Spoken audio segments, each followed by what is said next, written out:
Border Patrol shot at, rammed with cars, and bricks thrown at them in Chicago. Violence here is off the charts. Chicago. Border cops deployed to Chicago are doing their best to put a lighthearted spin on the dangerous situation on the ground.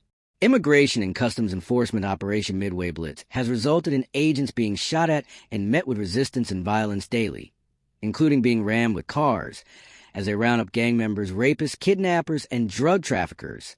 You know those signs that say, "This many days since a workplace accident." We have one of those for car rammings. It always stays at 0. One Border Patrol officer told the Post on a recent visit to Department of Homeland Security headquarters outside Chicago. And he's being serious, telling the Post crazed activists really are running their cars into Border Patrol officers in the Windy City since the operation got underway on September 8th. And Border Patrol boss Greg Bovino says it's not just illegal criminals they are fighting, but the hostile attitude of the city and state leadership. When you start calling us barbarians and Nazis and jackboots and things like that, that really appeals to those weaker-minded people that are actually going to act on what a Chicago Mayor Brandon Johnson or a Governor J.B. Pritzker says. Bovino told the Post in an exclusive interview. And instead of tamping down some of this rhetoric and this heated situation that's out there, they're increasing it. Not just a little bit, but they're increasing a lot to the point where people are taking their own vehicles and trying to kill Border Patrol agents right out in the open. Bovino, 55, said, Illinois successfully blocked President Trump's attempt to deploy National Guard troops to Chicago in order to protect immigration officials this week, which also saw Democrat Pritzker call Bovino a snowflake at a news conference. Meanwhile, violence on the streets continues. Last week, a man in a black Jeep opened fire on Border Patrol officers as agents performed operations. A mob of activists also hurled paint cans and bricks at CPB vehicles during the incident. There were no injuries. The shooting came around the time that the Latin King Street Gang issued a shoot-on-sight order targeting immigration officials, according to internal communications distributed by the Department of Homeland Security. On October 6th, a Latin Kings gang member was arrested after putting out a hit on Bovino. 2 days prior, an armed woman was shot by immigration agents after she rammed her car into a CBP vehicle, boxing officers in as they were under siege from an angry mob. The violence here is off the charts compared to Los Angeles, Bovino said, referring to his previous post overseeing immigration operations in that city earlier this year. California Governor Newsom didn't do us any favors. I think he called me a tough guy and some of that, but they didn't really go over the edge as much.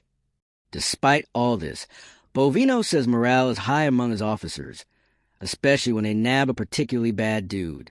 One memorable operation occurred on September 30th when a coalition of federal officers rappelled in the middle of the night from Black Hawk helicopters onto a South Shore apartment complex and apprehending over 30 illegals, many with alleged ties to the U.S.-designated terrorist organization Tren de Agua, along with one unnamed individual on the terrorism watch list, according to DHS. Last week, Bovino says another illegal alien organized crime boss from Poland, who'd been living freely in Chicago for years and was wanted by international authorities, had been taken in. About 50 to 100 criminal aliens a day are being apprehended by Border Patrol in Chicagoland, the name for the greater metropolitan area, with nearly 4,000 criminals from over 30 countries detained since the September start of the mission, says Bovino. However, a judge ruled on Thursday that 615 people arrested as part of the operation had to be released on bail, saying they had not been given final orders of removal from the country. I stand in awe as to some of these fantastic apprehensions that they're getting, Bovino said of his officers. They're giving it their all out there in perhaps the most dangerous law enforcement mission in existence in the modern era.